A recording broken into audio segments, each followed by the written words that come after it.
corona.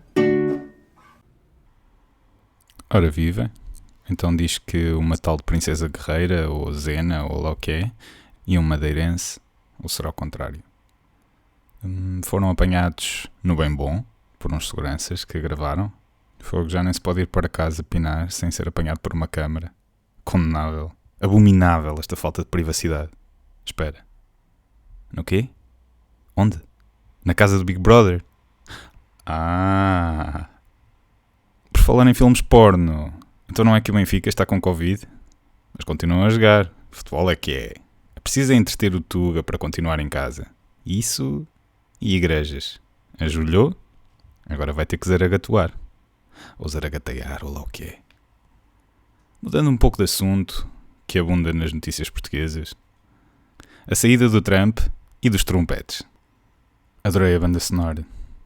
A escolha perfeita do energúmeno ao sair da casa. Aquela tristeza de voltar a ser um Zé Ninguém e a alegria dos que tinham que bater continência sob risco de deserção. Mas ouçam este momento. Parecia o final do Top Gun 2, em que o Air Force One está a levantar voo enquanto Sinatra, que naquele momento estava a dar voltas à campa,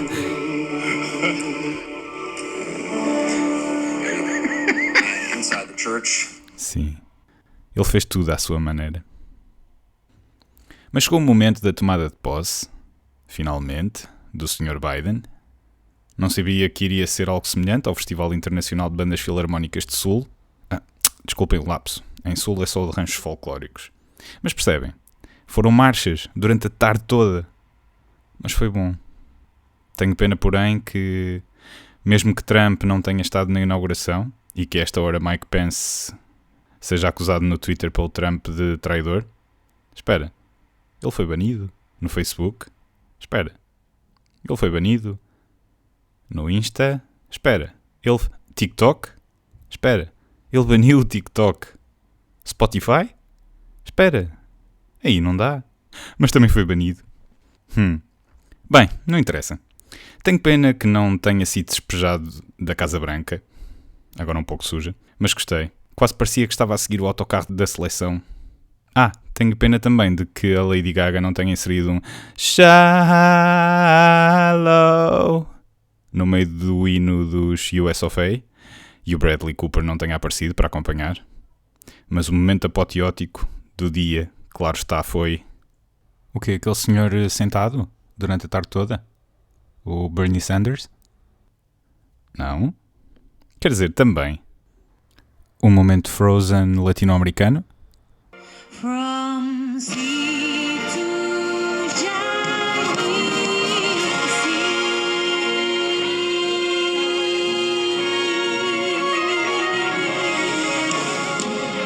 Una nación bajo Dios indivisible con libertad y justicia para todos. Let's get loud.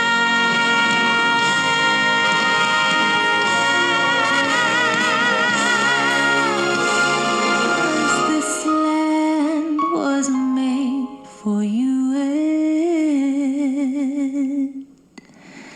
me.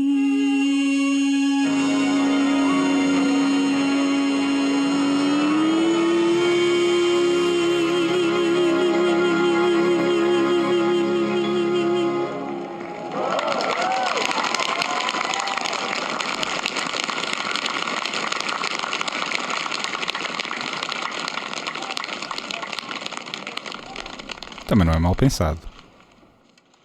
Mas era mesmo este brilhante e tão forte poema da Amanda Gorman.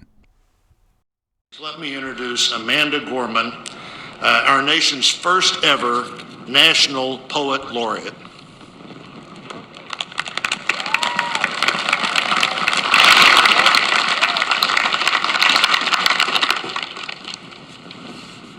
Deixem só o senhor desinfetar a mesa.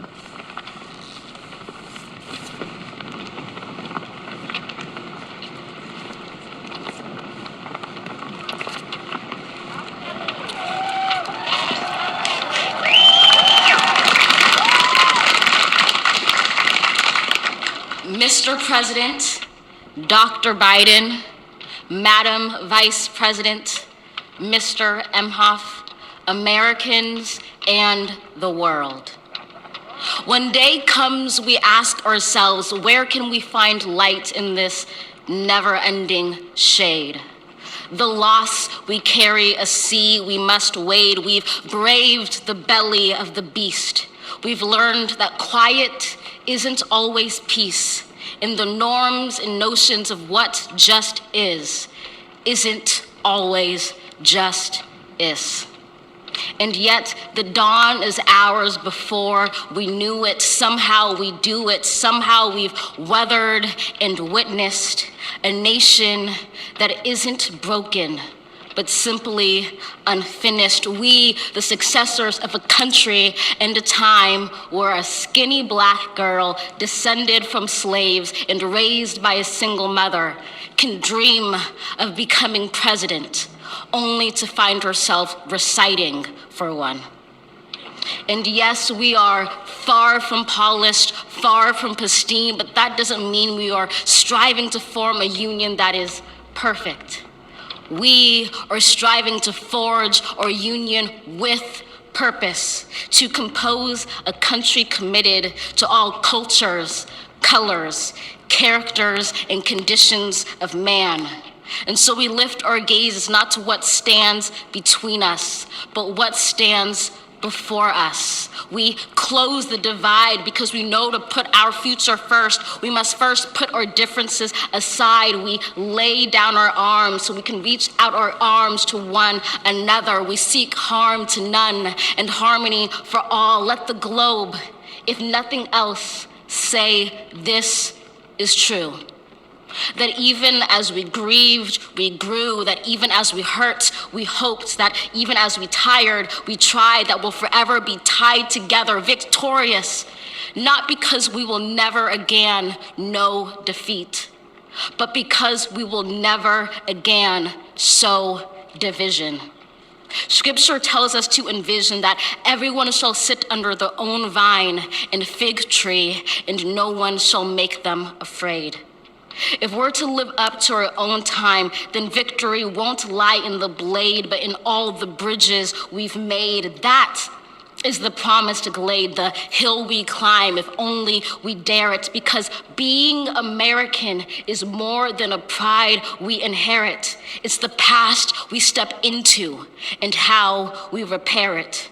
We've seen a force that would shatter our nation rather than share it, would destroy our country if it meant delaying democracy.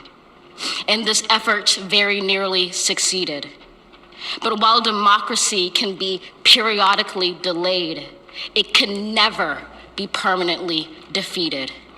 In this truth, in this faith we trust, for while we have our eyes on the future, history has its eyes on us. This is the era of just redemption. We feared it at its inception. We did not feel prepared to be the heirs of such a terrifying hour, but within it we found the power to author a new chapter, to offer hope and laughter to ourselves. So, while once we asked, how could we possibly prevail over catastrophe? Now we assert, how could catastrophe possibly prevail over us? We will not march back to what was, but move to what shall be, a country that is bruised but whole, benevolent but bold, fierce and free. We will not be turned around or interrupted by intimidation, because we know our inaction and inertia will be the inheritance of the next generation. Our blunders become their burdens, but one thing is certain. If we merge mercy with might and might with right, then love becomes our legacy and change our children's birthright.